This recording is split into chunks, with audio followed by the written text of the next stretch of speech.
नमस्कार दोस्तों, कैसे हैं आप सब। आई होप आप सब बहुत अच्छे होंगे। तो दोस्तों, आज के इस वीडियो में मैं आप लोगों से बात करने वाली हूं कि आपके अपने घर के मंदिर में कितने भगवान आपको रखने चाहिए। अगर आपके मंदिर में भगवान जी की बहुत सारी मूर्तियां हैं तो आप किस तरह से उन्हें कम कर सकते हैं, और आपके मंदिर में भगवान की मूर्तियों की क्या संख्या होनी चाहिए। शास्त्रों में बताया गया है कि हमें किस संख्या में भगवान की मूर्तियाँ रखनी चाहिए।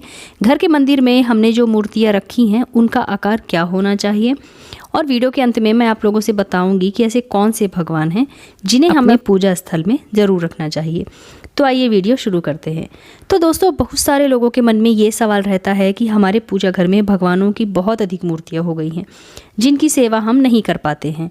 कई बार क्या होता है कि हम किसी तीर्थ स्थल में जाते हैं और वहाँ से भगवान की मूर्तियाँ ले आते हैं, या फिर हमारे दोस्त या रिश्तेदार हमें भगवान की मूर्तियाँ दे देते हैं और हम उनकी पूजा अर्चना करना शुरू कर देते हैं।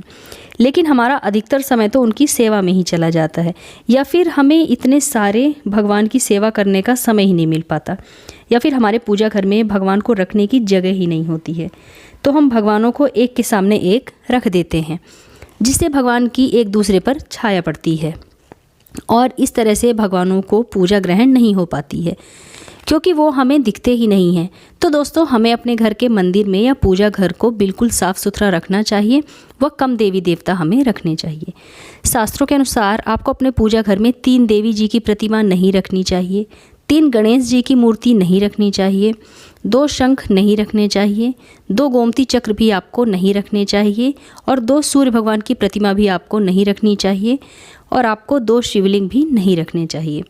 अगर आपके घर के मंदिर में बहुत सारी देवी देवताओं की मूर्तियां हैं तो आपको इन्हें कम कर देना चाहिए, और सभी भगवान की एक एक मूर्ति आपको रखनी चाहिए।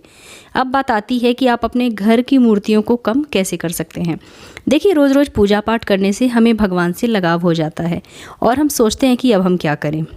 तो दोस्तों, आप अपने घर के देवी देवताओं को, अगर आपके रिश्तेदार हैं या कोई जान पहचान के हैं जिन्हें भगवान की ज़रूरत है, तो आप उन्हें अपने भगवान दे सकते हैं। इससे आपका कोई नुकसान नहीं होता, आपको किसी प्रकार का कोई कष्ट भी नहीं होगा। इसके बाद वो भगवान आपके घर से जाकर उनके घर में खुशी खुशी रहने लगते हैं। अगर आपके आसपास भी ऐसा कोई नहीं है तो आप अपने भगवान को मंदिर में या फिर मंदिर के पीपल के पेड़ के नीचे सम्मानपूर्वक आप अपने भगवान रख सकते हैं। और अगर आपके भगवान की मूर्तियाँ खंडित है तो आप उन्हें सम्मानपूर्वक किसी नदी में प्रवाहित भी कर सकते हैं। तो इस तरह से आपके घर में जो भगवान की ज़्यादा संख्या है वो कम हो जाएगी। इस तरह से आप अपने घर में भगवान की संख्या कम जरूर करिए, क्योंकि पूजा पाठ में ध्यान लगाना बहुत ज़रूरी होता है, और जब घर के मंदिर में बहुत सारे भगवान होते हैं तो पूजा करने में हम ध्यान नहीं लगा पाते हैं, मंत्र जप इत्यादि हम नहीं कर पाते हैं, जिससे कि हमारी पूजा पूर्ण नहीं होती है। इसलिए दोस्तों, अपने मंदिर में भगवान की संख्या आप कम रखिए और पूजा घर को साफ सुथरा और व्यवस्थित रखिए। और एक बहुत ज़रूरी बात है कि क्या हम अपने घर के मंदिर में बड़े आकार के भगवान रख सकते हैं। तो दोस्तों, घर में भगवान शंकर की मूर्ति हो चाहे किसी भी देवी देवता की मूर्ति हो, पर 1 अंगुष्ठ यानी कि 1 अंगूठे से बड़ी नहीं होनी चाहिए। लेकिन अगर आप भगवान की कोई तस्वीर या फिर पोस्टर खरीद रहे हैं तो वो बड़ा भी आप खरीद सकते हैं, क्योंकि अगर इससे बड़ी मूर्ति हमारे घर में होती है तो उसको ज़्यादा सेवा की ज़रूरत होती है।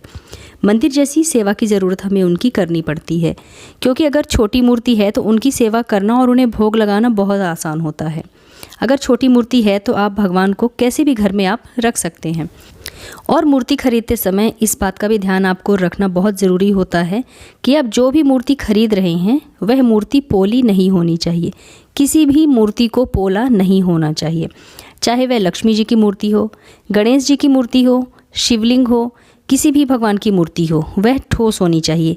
अंदर से पोली बिल्कुल नहीं होनी चाहिए, क्योंकि जिसके घर में अगर पोली मूर्ति होती है तो उसके घर में कभी भी धन की बरकत नहीं होती है।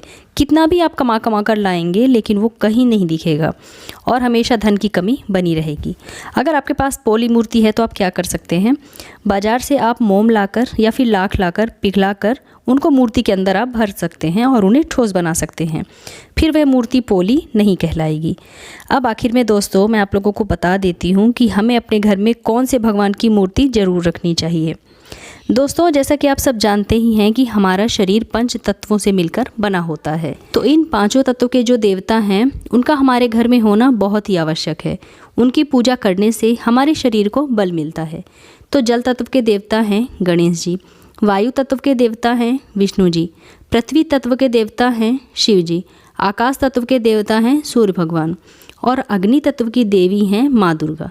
इन सभी की मूर्ति या फिर कोई ना कोई प्रतिमा आपके घर में जरूर होनी चाहिए और नित्य प्रतिदिन इन पंच देवी देवताओं की पूजा पाठ व ध्यान आपको ज़रूर करना चाहिए।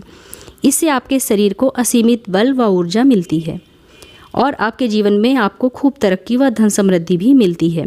तो दोस्तों, इस तरह पूजा पाठ से संबंधित किस तरह के भगवान हमें अपने घर में रखने चाहिए या भगवान घर में ज़्यादा हो तो क्या करना चाहिए, इसके बारे में जितनी जानकारी मुझे थी मैंने आप लोगों के साथ शेयर की। तो आशा करती हूँ कि आप लोगों को ये वीडियो पसंद आया होगा। अगर आप लोगों को मेरा ये वीडियो पसंद आए तो इसे लाइक कीजिए और अगर आप मेरे चैनल पर नए हैं तो प्लीज़ चैनल को सब्सक्राइब ज़रूर कर लीजिएगा। तो मिलते हैं अपने नेक्स्ट वीडियो में, तब तक के लिए नमस्कार।